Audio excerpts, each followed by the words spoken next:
நீங்கள் காலேஜ் ஸ்டூடெண்ட்டாக இருக்கீங்க, சம்திங் ஸ்கூல் ஸ்டூடெண்ட்டாக இருக்கீங்க, இல்லை நீங்கள் ஜாபே கூட போயிட்டு இந்த வீடியோ பார்க்கலாம். நீங்கள் எப்படி பணம் சம்பாதிக்கிறீங்க? ஸ்கூல் படிச்சிருப்பீங்க, காலேஜ் படிச்சிருப்பீங்க, அதுக்கப்புறம் வேலைக்கு போவீங்க, உங்களோட டைம் கொடுத்து ஒருத்தங்கிட்ட பணம் வாங்குவீங்க. இதுதான் ஒரு 8 மணி நேரம் 9 மணி நேரம் நீ இப்பெல்லாம் 10 மணி நேரம், 1 மணி நேரம் ஆஃபீஸ் போயிட்டு வர, 9 மணி நேரம் லஞ்ச் அதெல்லாம் சேர்த்து 9 மணி நேரம் வெளுத்துருவோம் ஆஃபீஸில். இல்லை எக்ஸ்ட்ரா டைம் பண்ண சொல்லுவானுங்க. 24 hours 8 hours தூங்குனீங்கன்னா மிச்சம் 16 hours இருக்கும். 16 hours 10 மணி நேரம் ஆஃபீஸில் போயிடுது. அதுவே 10 மாட்டேங்குதுன்றானுங்க இப்பெல்லாம். 10 hours ஆஃபீஸ்லேயே போயிடுது. 6 hours தான் வீட்டுக்கு வரீங்க. காலைல ஏஞ்சி கிளம்புறதுக்கு அந்த ஆஃபீஸ் ப்ரிப்பரேஷனுக்கு ஒரு 3 மணி நேரம், ஆஃபீஸ் வந்ததுக்கப்புறம் ரெஸ்ட் எடுக்க ஒரு 3 மணி நேரம், அவ்வளோதான் உங்கள் வாழ்க்கையே முடிஞ்சிடும். இப்படியே நீங்கள் வந்து லைஃப்லாம் வாழ்ந்துட்டு செத்து போயிருக்கீங்க. இதுதான் ஒரு நார்மல் சென்னையில் வாழ்ற மனுஷனோட வாழ்க்கை தான். கடைசி எந்த சந்தோஷத்தையும் அனுபவிச்சிருக்க மாட்டான். என் வீட்டு பக்கத்துல தான் குருவிலாம் கத்தும். நான் சும்மா மேலே ஏறி உட்காந்து இந்த குருவி கத்துறதை பார்த்துக்கிட்டு இருப்பேன். லிட்ரலா ஒரு 1 hour பார்த்துக்கிட்டே இருப்பேன் உட்காந்து. நைட் வந்து மேலே வந்தவன் நிலாவை பார்த்துக்கிட்டு இருப்பேன். இந்த மாதிரி எதையுமே அனுபவிக்க மாட்டான். நானும் இந்த மாதிரிலாம் ஒர்க் பண்ணியிருக்கேன். 16 hours ஒர்க் பண்ணியிருக்கேன். நைட்டு தூங்கினா கூட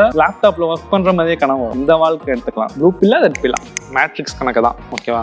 இந்த பக்கம் நீங்க உங்க ஸ்கில்லை டெவலப் பண்ணிக்கிட்டு ஒரு பேசிவ் இன்கம் ஜென்ரேட் பண்ணி அதே மெயின் பிசினஸ் தான் கன்வெர்ட் பண்ணலாம். இது யூஸ்வலா எல்லாரும் வாழ்ற வாழ்க்கை. எல்லாரும் உங்களை வந்து மதிப்பாங்க. நீ வீட்டுக்கு நல்ல பிள்ளையா இருக்கலாம். வீட்டுல தலைமையில தூக்கி வச்சு ஆடுவாங்க. சொந்தக்காரங்கள்லாம் அவன் பாரு அங்க போய் 70,000 சம்பாதிக்கலாம், நீ தான் இருக்கே அப்படின்ற மாதிரி இன்னொருத்தரோட உங்களை கம்பேர் பண்ண மாட்டாங்க. சிம்பிளா சொன்னா உங்க குடும்பத்துல கேட்கிற ஒரு நல்ல பையன். இந்த டாபிக் எனக்கு ரொம்ப பிடிச்ச டாபிக், அதனால நான் பேசிக்கிட்டே இருப்பேன். பேசிவ் இன்கம் ஏன் தேவை ஒரு மனுஷனுக்கு அப்படின்னா, நான் ரீசெண்டாக லிங்க்டின்ல போஸ்ட் போட்டிருந்தேன். அதில் ஒருத்தங்க என்ன கனெக்ட் பண்ணி பேசியிருந்தாங்க. எனக்கும் இந்த ஆன்லைனில் மணி சம்பாதிக்கணும் அப்படின்றப்ப நான் கேட்டேன். நான் பேசிக்கே கேட்பேன், உங்களுக்கு என்ன ஹாபிஸ் இருக்கா, உங்களுக்கு என்ன தெரியும், ஸ்கில்லை டெவலப் பண்ணியிருக்கீங்களா, நீங்கள் என்ன படிச்சிருக்கீங்க, இந்த மாதிரிலாம் கேட்டுட்டு தான் அதுக்கப்புறம் நான் அட்வைஸ்னு இல்லை சஜஷன் கொடுப்பேன். எனக்கு அட்வைஸ் பண்ணுறது பிடிக்காது, நானும் யாருக்கு பண்ண மாட்டேன். அவன் வாழ்க்கையை அவன் வாழ்வான். நீ ஒன்றும் தூக்க வந்து அவன் வாழ்க்கையும் காப்பாற்ற தேவையில்ல அப்படிங்கிறதான் என்னோட ஃபிலாசபி. அவங்க கல்யாணம் ஆயிடுச்சு, அவங்களுக்கு குழந்தை இருக்காங்க, அவங்க ஐடி கம்பெனி சாஃப்ட்வேர் டெஸ்டரா இருக்காங்க. சாஃப்ட்வேர் டெஸ்டர் மீன்ஸ் சாஃப்ட்வேர் கண்டுபிடிச்சதுக்கு டெஸ்ட் பண்ணுவாங்க. Automation manual.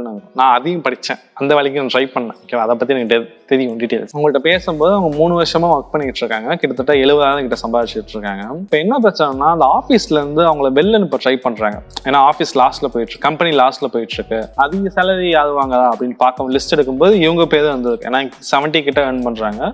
She is talented. அவங்க ஓகே இந்த கம்பெனி தான் வேணாம், இன்னொரு கம்பெனி இன்டர்வியூ போகலான்னு போகும்போது நீங்க வந்து அப்டேட்ல இல்ல, நீங்க வந்து அவுட்டேட்டடா இருக்கீங்க, உங்களுக்கு என்ன ஸ்கில் பத்தல அப்படின்னு சொல்றாங்களாம். இதுக்கான மெயின் ரீசன் என்னன்னு அவங்களே சொன்னாங்க. இப்போ அவங்க 70,000க்கு வேலை பார்க்கறாங்க இல்லையா, இன்னொரு கம்பெனி போனா அவங்க சேலரி 1 lakh இருக்கும். அது கீழே அவங்க வந்து எடுத்துக்க மாட்டாங்க. ஆப்வியஸா நம்மளே ஒத்துக்க மாட்டோம். அவங்களும் சரி ஓகே அப்படின்னு ரெடியா இருக்காங்க. ஓகேவா? பட் ஆனா எந்த கம்பெனியும் வந்து கொடுக்க ரெடியா இல்லை அவங்கள. அதனால அவங்களுக்கு வந்து எந்த வேலையும் கிடைக்கல, வேலை கிடைக்கல. First thing. செகண்ட் திங், இருக்கிற வேலையில இருந்து வெளில போய் பாக்குறாங்க. அவங்க ஹோம் வச்சிருக்காங்க, கார் வச்சிருக்காங்க, இதுக்கெல்லாம் லோன் வந்து இவங்களோட அக்கௌண்ட்ல இருந்து தான் போகுது. இப்போ அவங்க என்ன பிரச்சனைனா, நீங்க சொன்ன மாதிரியே நல்லா படிச்சிருக்காங்க, நல்ல வேலையில இருக்காங்க, 70,000 சம்பாதிக்கிறாங்க, இதுக்கு மேல என்ன வேணும்பீங்கல்ல? உங்களுக்காக தான் இந்த வீடியோவே. சரியா? இதுக்கு மேல என்ன வேணும்பீங்கல்ல?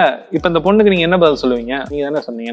நல்லா படிச்சதுக்கு, நல்ல வேலையில இருக்கு, நான் இந்த கம்பெனி எடுத்துக்க தயாரா இருக்கேன். ஏன்னா அந்த பொண்ணு ஸ்கில்லே டெவலப் பண்ணிக்கல. சாஃப்ட்வேர் டெஸ்டிங் ஒரு ஸ்கில் இருக்கு ப்ரோ, அந்த பொண்ணு அதை வச்சு ஏதாவது இது பண்ணலாமே, பேசிவ் இன்கம் ஜெனரேட் பண்ணலாமே அப்படின்னு நீங்க சொன்னீங்கன்னா, சாஃப்ட்வேர் டெஸ்டிங் வேலைங்கிறது எப்படின்னா, ஒரு சாஃப்ட்வேரை கண்டுபிடிச்சு ஒரு கம்பெனி கிட்ட டெஸ்டிங் கொடுப்பாங்க. அதை வந்து நம்ம ஃப்ரீலான்ஸா சோர்ஸ் பண்ண முடியாது. ஃப்ரீலான்ஸா சோர்ஸ் பண்ணணும்னா நம்ம கிட்ட போர்ட்ஃபோலியோ வேணும். நம்ம ஏற்கனவே இந்த ஒர்க்கை பார்த்து இருக்கணும். அவங்க கம்பெனில 3 வருஷமா ஒர்க் பண்றாங்க, அதை போர்ட்ஃபோலியோவா காட்ட முடியாது. ஏன்னா அது அந்த கம்பெனியோட ஒர்க், அதை நீங்க வந்து உங்க ஒர்க்கு நீங்க காட்டிக்க முடியாது. ஓகேவா? இந்த மாதிரி ஒரு பிரச்சனை இருக்கு. ஸோ சாஃப்ட்வேர் டெஸ்டிங்கிறது நீங்க ஒரு கம்பெனி வச்சிருந்தீங்க அப்படின்னா அதை ஒரு ஸ்கில்லா கன்சிடர் பண்ணலாம். சாஃப்ட்வேர் டெவலப்மெண்ட் கூட ஸ்கில் தான். ஆனா சாஃப்ட்வேர் டெஸ்டிங்கிறது வேற டிபார்ட்மெண்ட். நீங்க வந்து அதை வச்சு பேசிவ் இன்கம் வந்து ஜென்ரேட் பண்ண முடியாது. ஸோ இந்த மாதிரி ப்ராப்ளம்ஸ்லாம் இருக்கு. எல்லாத்துக்கும் பணம் சம்பாதிக்கணும்னு ஆசை, ஆனா யாருக்கும் ஸ்கில்லை டெவலப் பண்ணிக்கணும்னு ஆசை இல்லை. ஏன்னா ஸ்கில்லை டெவலப் பண்ணிக்கிறது 3 மாசத்துல இருந்து 6 மாசம் வரைக்கும் எடுக்கும். நீங்க ஒர்க் ஒரு 6 மாசம் பார்க்கணும். அப்பதான் நீங்க எக்ஸ்பர்ட்டா ஆவீங்க. அப்பதான் கிளைண்ட் நம்பி உங்ககிட்ட ப்ராஜெக்ட் கொடுப்போம். பேசிவ் இன்கம் ஏன் இம்பார்ட்டன்ட் அப்படின்னா,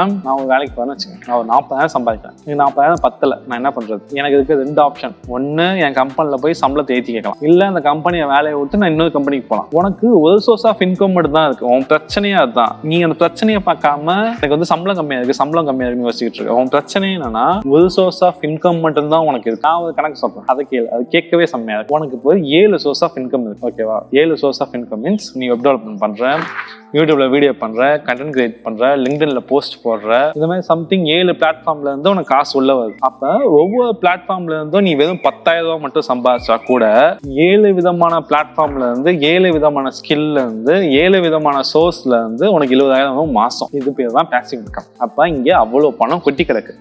நீ தயாரா இல்ல, நீ கத்துக்க ரெடியா இல்ல.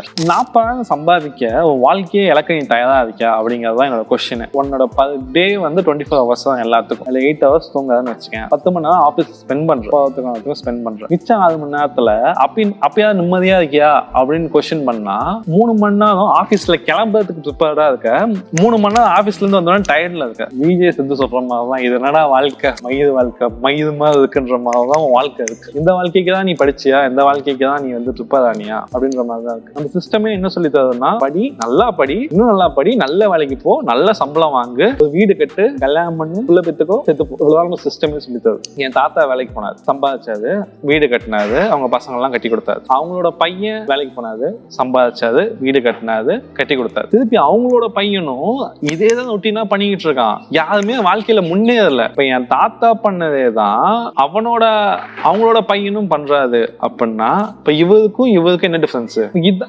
இது ஒரு சைக்கிளாவே போயிட்டே இருக்கு. இப்ப நான் போவேன், என் பையன் போவான், அதுக்கு அவன் பையன் வேலைக்கு போவான், அவன் பையன் வேலைக்கு போவான். இப்படி வேலைக்கு போய்கிட்டே இருந்தா அன்றாட தேவைக்கே, ஏன்னா நம்ம மென்டாலிட்டியே சேலரிக்கு பழகிட்டோம். அந்த சின்ன சேலரிக்கு பழகிட்டோம். அந்த ஒரு 40,000 எனக்கு போதும், 50,000 எனக்கு போதும். உன்னோட எஃபிஷியன்ட்டே உனக்கு தெரியாமலே இந்த உலகம் வச்சதுக்கு உன்னால எவ்வளவு சம்பாதிக்க முடியும் அப்படின்னு உனக்கு தெரியாது. உனக்கு தெரியும் விட மாட்டானுங்க, உனக்கு கத்துக்கவும் விட மாட்டானுங்க. நீயும் ட்ரை பண்ண ரெடியா இருக்க மாட்டேன், ஏன்னா ரிஸ்க்குப்பா. அதை போய் அவன் ட்ரை பண்ணுவான். எப்படின்னா ஒரு கம்பெனினா ஒரு ஆர்கனைசேஷன் இருக்கும், அது கீழே போயிட்டா ஜாலியா வந்து சாப்பிட்டு ஏசி ரூம்ல ஜாலியா இருக்கும். தனியா போய் கிளைண்ட் பிடினா பயம். எப்படி நான் தனியா எப்படி? அதே வேலை தான் நீ ஆஃபீஸ்லயும் பண்ணுவ. நீ வெளில இருந்து ஒண்ணு பண்ணுவீங்க, அதே வேலை தான் ஆஃபீஸ்லயும் பண்ணுவேன். அதோட சேர்த்து கிளைண்ட் மேனேஜ்மெண்ட் பண்ணுவேன். நான் சொல்றேன், என் சர்வீஸ் சொல்லிட்டு இருக்கேன். ப்ராடக்ட் செக்டார்லயும் வந்து ஆக்சுவலா ஈஸி தான். எனக்கு தெரிஞ்ச உமன் ஆண்டர்பிரனர்ஸ் நிறைய பேர் இருக்காங்க, லேக்ஸ்ல சம்பாதிக்கிறாங்க. மந்த்லி 3 லட்சம் அவங்க ப்ராஃபிட் சேல்ஸ் சொல்லுங்க, ப்ராஃபிட்டே 3 லட்சம் எடுக்கிறாங்க உமன் ஆண்டர்பிரனர்ஸ் வீட்டுல இருந்துகிட்டே. அப்ப அவங்களால முடியுது, ஒன்னாலே முடியலன்னா நீ ட்ரை பண்ணல. இந்த மாதிரி வீடியோஸ் பார்த்துக்கிட்டே உட்காந்துருப்ப, ட்ரை பண்ணவே மாட்டேன். கடைசி வரைக்கும் ட்ரை பண்ணணும்னு நினைச்சாலும் நீ பண்ண மாட்டேன். அப்படியே நினைச்சாலும் உங்க வீட்டுல விட மாட்டாங்க. கேட்டா காசு இல்ல, கேட்டா லேப்டாப் இல்ல ப்ரோ, என்கிட்ட காசு இல்ல ப்ரோ, என்கிட்ட போன் இல்ல ப்ரோ. உனக்கு வந்து எதுவுமே இருக்காது, எதுவுமே கொடுக்க மாட்டாங்க. நீயே தான் எடுத்துக்கணும் எல்லாத்தையும். யாரும் உனக்கு வந்து தம்பி இதை பண்ணுப்பா அப்படின்லாம் கொடுக்க மாட்டாங்க. சரியா? நீயே தான் பண்ணணும். பேசிவ் இன்கம் அப்படிங்கிறது ஒரு மனுஷனுக்கு, ஒரு ஹியூமனுக்கு ரொம்ப முக்கியம். நீ ஃபினான்ஷியல் ஃப்ரீடம் அச்சீவ் பண்ணணும், உன்னோட வாழ்க்கையை நீ வாழணும், சந்தோஷமா வாழணும்னு நினைச்சீங்கன்னா passive income is very important. ஓகேவா? ஒரு ஸ்கில்லை டெவலப் பண்ணிக்க, அந்த ஸ்கில்லுக்காக வேலை பாரு, அந்த ஸ்கில்லை பிசினஸா கன்வெர்ட் பண்ணு, உனக்கு டீம் பில்ட் பண்ணு, டீமை கம்பெனியா பில்ட் பண்ணு. நீ ஜாலியா இரு, கம்பெனி உனக்காக வேலை பார்க்கும், கம்பெனில இருந்து உனக்கு காசு வரும். இது எல்லாமே பேசிவ் இன்கம்ல இருந்து தான் ஸ்டார்ட் ஆகும். ஸ்டார்டே பண்ணல அப்படின்னா நீ சேலரி வாங்குற எம்ப்ளாயா தான் மாறுவ. சேலரி வாங்குற எம்ப்ளாயா இருக்கிறது தப்புலாம் கிடையாது, அது குட் திங், அது நல்ல விஷயம். ஒரு அமைதியான வாழ்க்கை. உனக்கு 5 வருஷம் 10 வருஷம் போக போக போக இப்ப இருக்க அதிகம் உடம்பும் அப்படியே இருக்காது. நம்ம வாழணும்ல, சிரிக்கணும், ஜாலியா படம் பார்க்கணும், டிவி பார்க்கணும், சும்மாவே இருக்கணும்.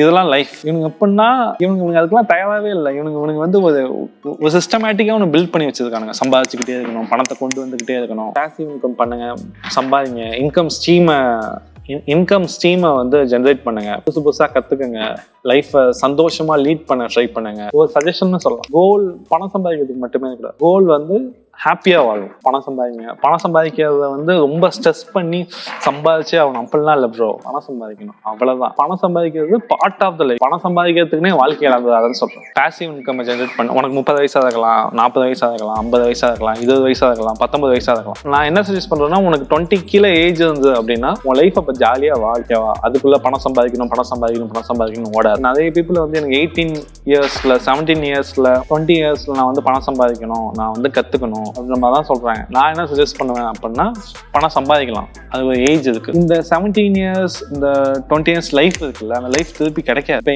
இப்போ ஒரு ஸ்டேஜ்ல வந்து பசங்கள்லாம் வந்து பெருசாகணும் வளரணும்னு நினைச்சுக்கிட்டே இருப்பானுங்க. ஆனால் வளர்ந்த பிறகு நம்ம சின்ன பிள்ளையாவே இருந்திருக்கலாம்ல, ஸ்கூல் படிச்சிருக்கலாம்ல, காலேஜ் படிச்சிருக்கலாம்ல இருந்திருக்கும். ஸோ லைஃப்பை என்ஜாய் பண்ணு, அதே நேரத்தில் பேசிவ் இன்கமும் பில்ட் பண்ணு. ரெண்டுமே பேலன்ஸ் தான், எதை விட்டாலும் பிரச்சனை தான். ஸோ சப்ஸ்கிரைப் பண்ணுங்க, லைக் பண்ணுங்க, ஷேர் பண்ணுங்க. உங்களை மாதிரி இந்த மாதிரி காலேஜ் ஃப்ரெண்ட்ஸ் வந்து அவனுக்கு ஷேர் பண்ணுங்க. எவன் பணத்து மேலே ரொம்ப அப்சஸாக இருக்கானோ அவனுக்கு இதை ஷேர் பண்ணுங்க. எவன் பேசிவ் இன்கம் பற்றி பேசிக்கிட்டே இருக்கான், மச்சான் ஒரு டீ கடை போடலான்னு எவன் சொல்கிறானோ அவனுக்கு இந்த வீடியோவை ஷேர் பண்ணுங்கள்.